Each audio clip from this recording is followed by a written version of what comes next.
اسلام میں 10 محرم کی فضیلت کیا ہے؟ کیا تمام انبیاء کے مشہور واقعات 10 محرم والے دن ہوئے؟ سید اور غیر سید کا نکاح اسلام میں قابل قبول نہیں، اگر ہے تو ایک یا دو دلیل سے واضح کرتے ہیں۔ واقعہ کربلا میں کیا امام حسین علیہ السلام نے 3 شرطیں رکھی تھی؟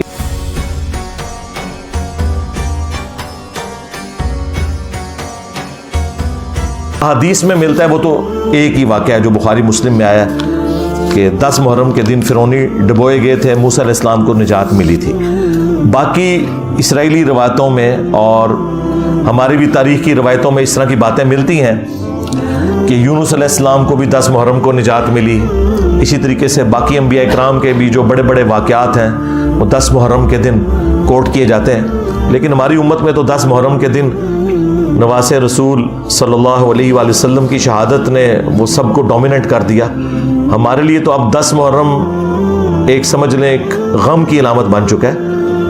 ادروائز اس سے پہلے جو انسانی تاریخ کے بڑے بڑے واقعات تھے مومنین کے اعتبار سے پازیٹیو، وہ 10 محرم کے دن رپورٹ ہوئے ہیں۔ ایک تو بخاری مسلم میں ہی آ گیا، تو باقی اس دن جو ہے وہ روزہ رکھنا سنت ہے، بلکہ بخاری مسلم میں موجود ہے جب تک رمضان کے روزے فرض نہیں ہوئے تھے نا تو 10 محرم کا روزہ فرض تھا۔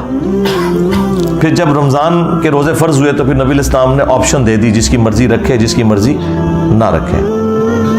بعض اصحاب نے عرض کی کہ یہ جو صرف 10 محرم کا روزہ ہے یہ یہود و نصارہ خصوصاً جیوز کی ایک مشابہت ہے، تو آپ نے فرمایا کہ تم 9 کا بھی رکھ لو، صحیح مسلم میں موجود ہے۔ اور پوری تفصیل جو ہے وہ جامعہ ترمذی میں ابن عباس کا قول ہے، جس کی سند جو ہے وہ سنن کبریٰ البیہقی میں ہے کہ 9 اور 10 2 روزے رکھ کر یہودیوں کی مخالفت کرو۔ اور ایک کمزور روایت ہے مسند امام احمد میں کہ 9 اور 10 رکھ لو یا 10 اور 11 رکھ لو، لیکن اجتہاداً یہ بات درست ہے، اگر کسی کا 9 کا روزہ چھوٹ گیا ہے تو وہ 10 محرم کا رکھے، اس کے بعد 11 کا رکھ لے تاکہ 2 روزے رکھ کر مخالفت ہو جائے۔ باقی جو شیعہ حضرات نے ہنگامہ کھڑا کیا کہ 10 محرم کا روزہ جو ہے وہ یہودی کوئی نہیں رکھتے تھے، تو وہ بھی میں نے 1.25 گھنٹے کا لیکچر دیا تھا، اور وہ کہتے ہیں کہ آج کل کے یہودی تو کوئی نہیں رکھ رہے اور وہ ڈیٹس کیسے میچ کرتی ہیں۔ میں نے پوری تفصیلی اس کے اوپر گفتگو کی تھی۔ یوم کپور کے حوالے سے ان کا جو ہے وہ تشریع یا تشرے دونوں پروننسیشن بولی جاتی ہیں اس مہینے کے لیے۔ اور ابھی تو یہ پچھلے مہینے تو ہمارے ایک دوست ہے پنڈی میں علی الاحسن نقوی صاحب، انہوں نے باقاعدہ مجھے شیعہ کی احادیث کی کتابوں سے وہ ساری حدیثیں بھیجی، بالکل بخاری اور مسلم والے الفاظ ہیں 10 محرم کے روزے کے اعتبار سے۔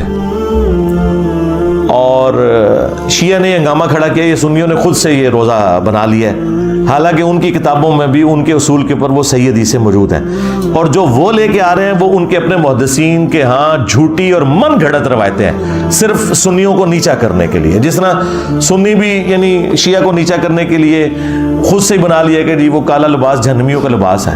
تو کام دونوں طرف کی پارٹیوں نے اور بڑوں نے ڈالا ہوا ہے۔ سید اور غیر سید کا نکاح اسلام میں قابل قبول نہیں، اگر ہے تو ایک یا دو دلیل سے واضح کرتے ہیں۔ جی دلیل اس نے دینی ہے جو یہ کہہ رہا ہے کہ قابل قبول نہیں ہے۔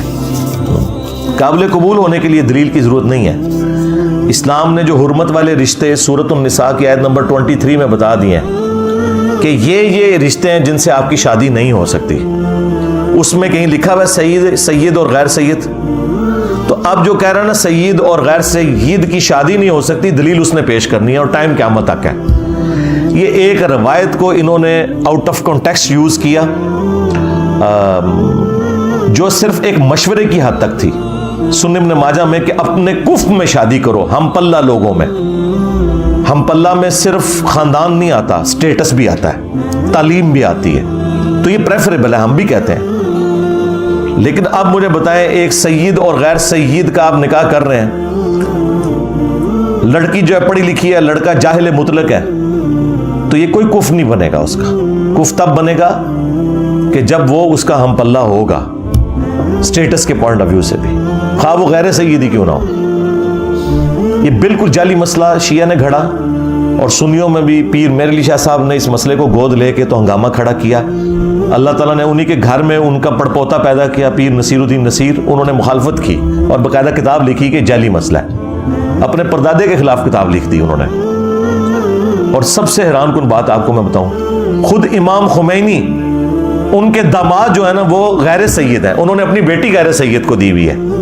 ہاں, یہ نہیں ہے کہ غیر سید کی بیٹی لی ہوئی ہے, اپنی بیٹی غیر سید کو دی ہوئی ہے. یہ جعلی مسئلہ بنایا ہوا ہے انہوں نے. واقعہ کربلا میں کیا امام حسین علیہ السلام نے 3 شرطیں رکھی تھیں, یہ بالکل جعلی بات ہے. ڈاکٹر اسرار صاحب کی تو بھائی فیلڈ ہی نہیں ہے.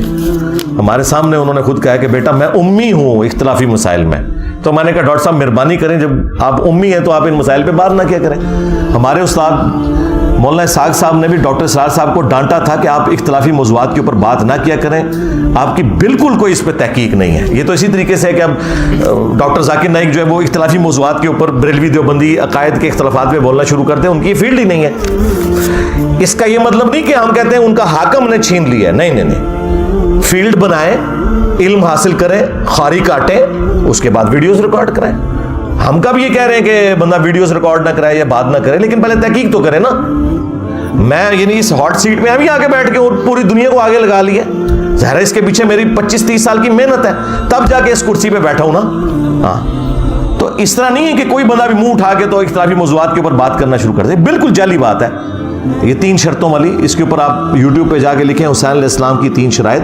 یہ جس کتاب سے پیش کر رہے ہیں نا, اس کتاب میں تو پھر یہ لکھا ہے کہ یزید کے ابا اجداد کے تابوت جہنم میں ہے. ہاں, اور یزید کے باپ کے بارے میں اس کتاب میں پھر یہ لکھا ہوا ہے کہ اسے میرے جب ممبر پہ دیکھو تو قتل کر دینا. اتنی خطرناک روایتیں ہیں.